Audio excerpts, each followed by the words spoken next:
Hi everyone, we're going to be making peanut butter bars this week, so we're gonna get started. A couple things we need to do is preheat your oven to 350 degrees, and then you're going to need a 9x13 baking dish.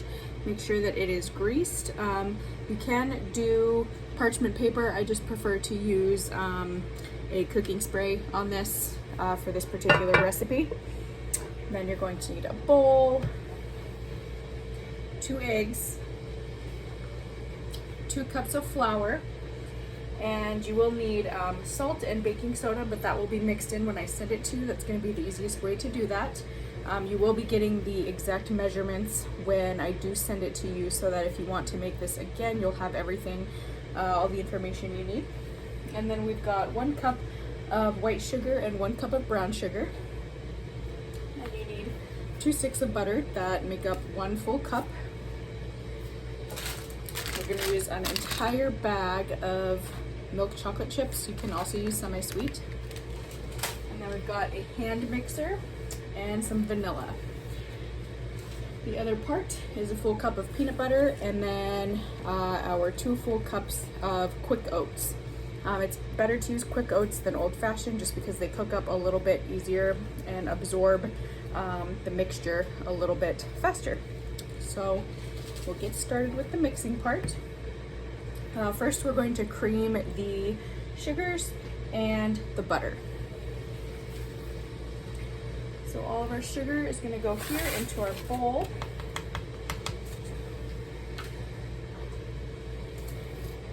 We've got 1 stick of butter going here.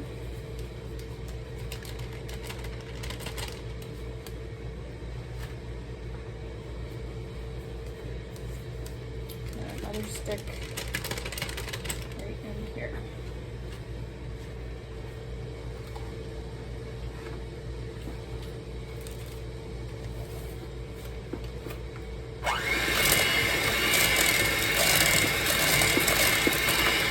One thing I will add, you want to make sure that your butter is softened really, really well before you start this process, because that's just going to help it cream together.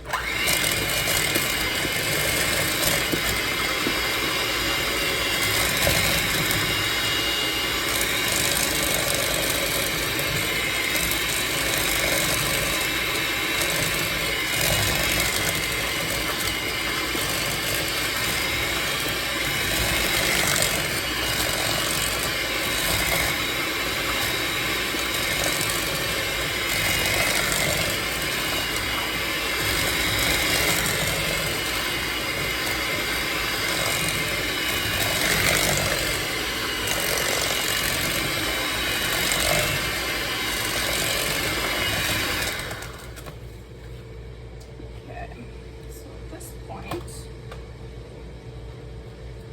I'm going to add in 2 eggs.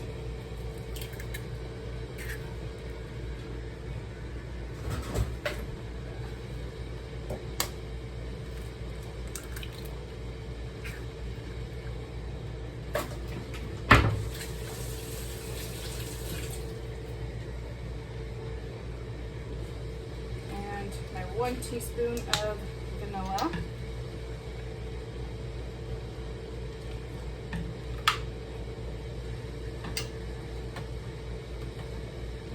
Continue on.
step is to add in my flour.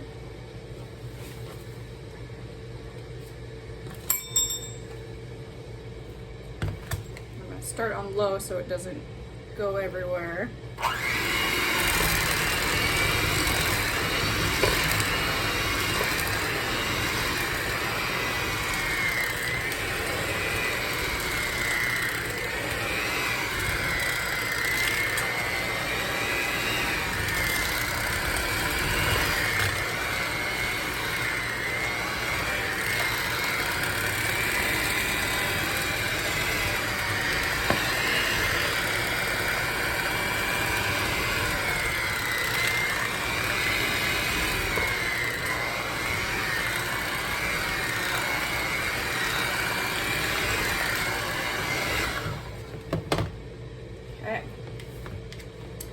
Now what we're going to do is add oats and peanut butter at the same time, because it's going to help. The peanut butter is a little more liquidy, the oats are a little bit more firm, so it's going to help balance out the dough, because it is getting a little bit more firm, as you notice.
I'm going to take my knife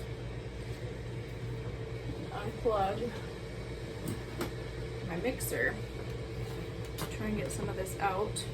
And for the rest of it, I'm going to go in and take just a spatula and hand mix, because I think it's going to get a little too clumpy to continue on using the hand mixer.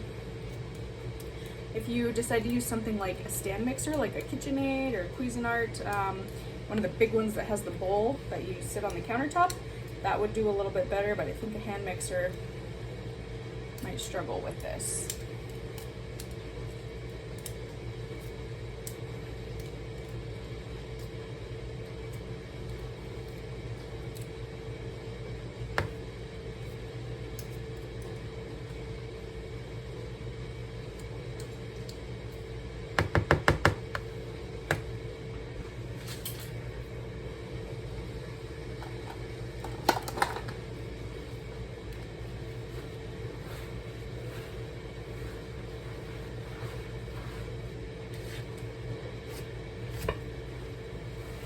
As you're mixing, just make sure you get everything really well incorporated.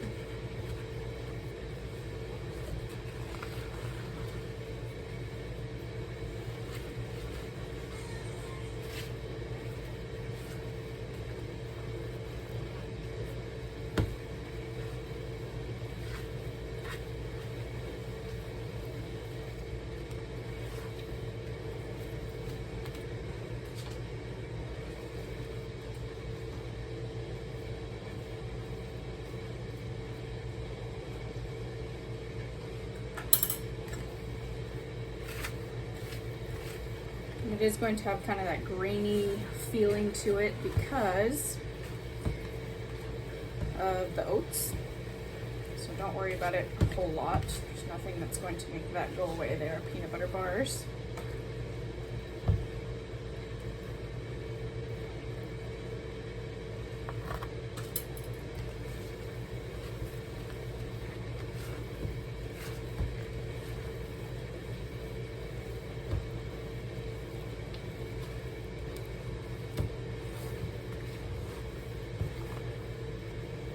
My dough is looking pretty good here.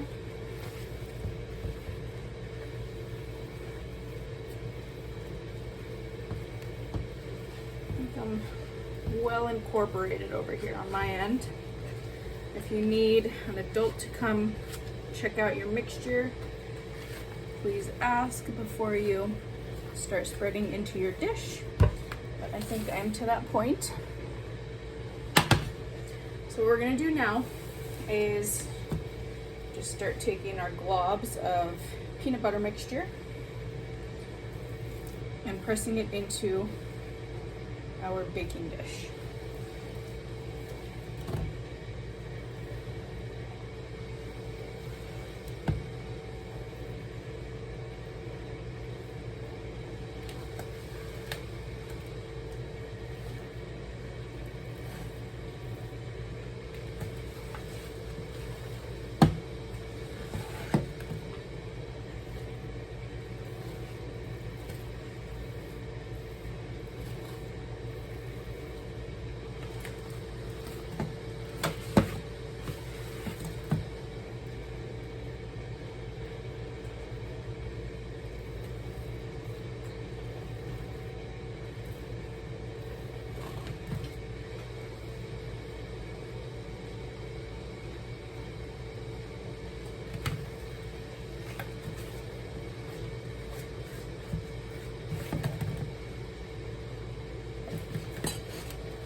We're not mixing in any of the chocolate chips yet. I'll show you what we'll do after this bakes.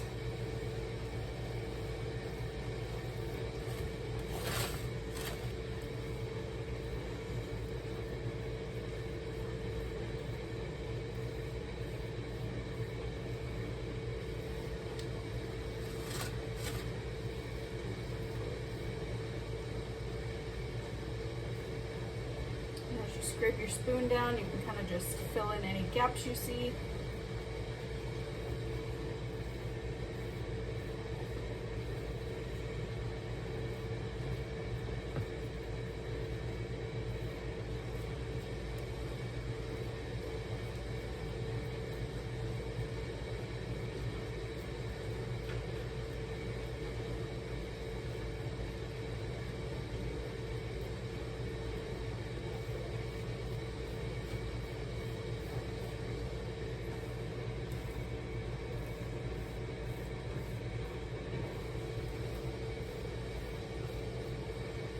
Okay, that looks pretty good to me. I'm gonna rinse my hands really quick.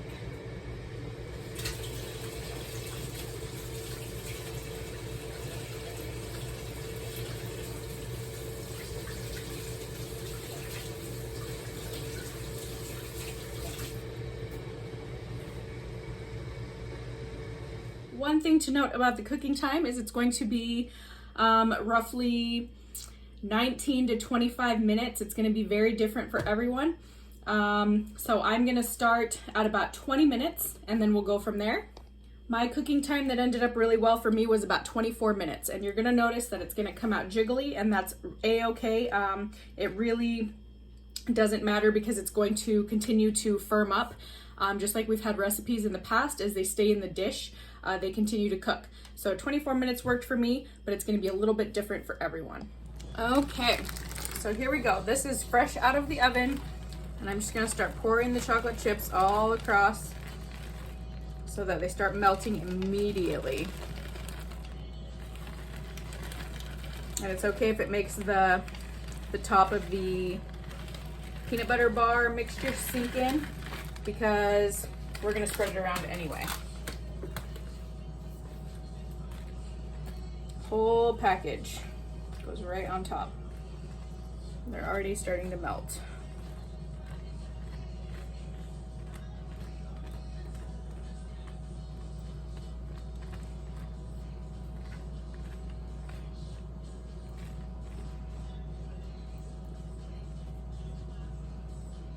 Now that it's been taken out of the oven for a little bit,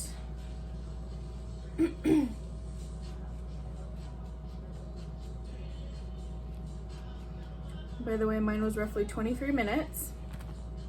See how it's sticking to my spatula?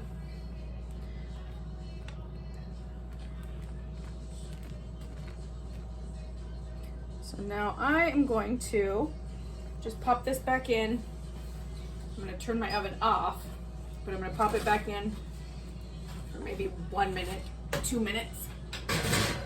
I'm even gonna leave the door open for a little bit and just let it kind of sit there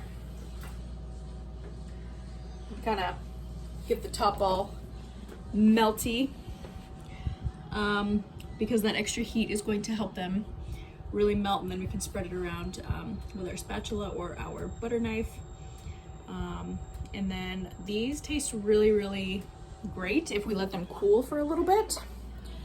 So we'll give this just a little bit of time to get super duper melty, and we'll go from there.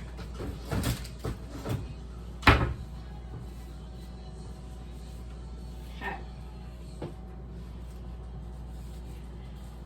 The other nice thing you can do is when the chocolate chips are still melty, you can add sprinkles or any sort of like little thing you want to do. If you wanted to swirl white chocolate chips in with it, that would be the good time, because you can swirl it on top while it's still wet.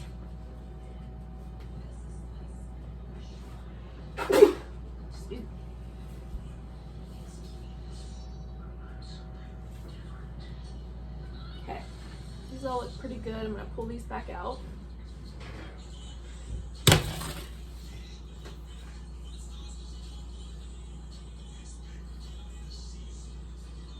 See how that's really just spreading a ton?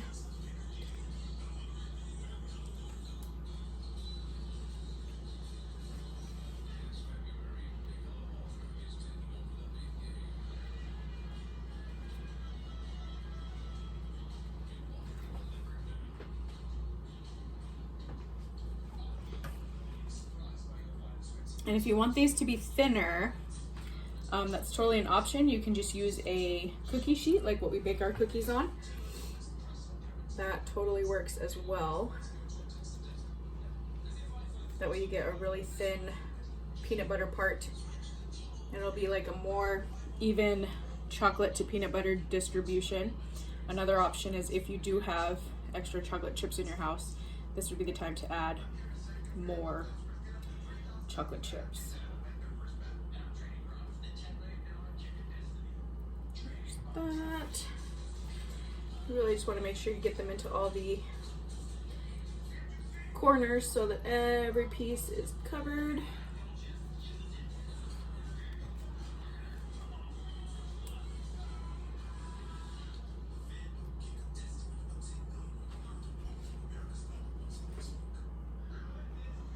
All right, I think we're looking pretty good over here.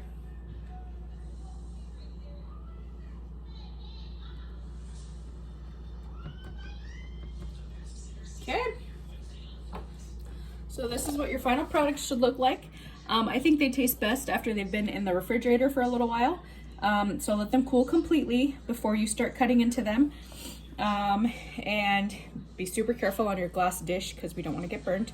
But I really hope that you all enjoy this recipe, and let me know if you try something different. Again, cooking time needs to be adjusted. 20 to 25 minutes is probably going to be best.